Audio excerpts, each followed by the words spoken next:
আজকে ডিসেম্বর মাসের ২ তারিখ। আর ডিসেম্বর মাসের সঙ্গে না আমার একটা ঘনিষ্ঠ সম্পর্ক আছে। বলতে পারো এক অজানা আনন্দ বা অজানা খুশিতে মনটা ঠিক ভরে ওঠে।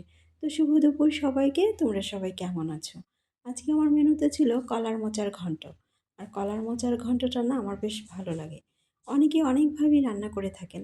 তবে আমার কাছে ঘি, গরম মসলা দিয়ে আলু ভেজে যে রান্নাটা হয় সেটাই ভালো লাগে। আর একটু খেতে বসে ঘিটা একটু বেশি থাকা চাই নিশ্চয়ই। আর আমার ছেলেটাও আমার মতনই হয়েছে। খেতে বসে ঘি চাইই চাই। আর আজকাল না শীতকালীন সবজিও প্রচুর পাওয়া যায় বাজারে।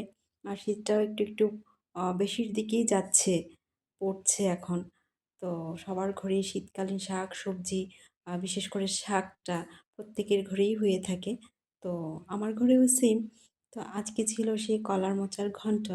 আর শীতকালীন শাক, ধনেপাতা বাটা, সর্ষের শাক, আর ছিল কলার মোচার ঘন্ট। আর আমরা ত্রিপুরাবাসীরা ভীষণ শুটকির প্রিয় মানুষ। তো আমরা জানি সবাই সেটা।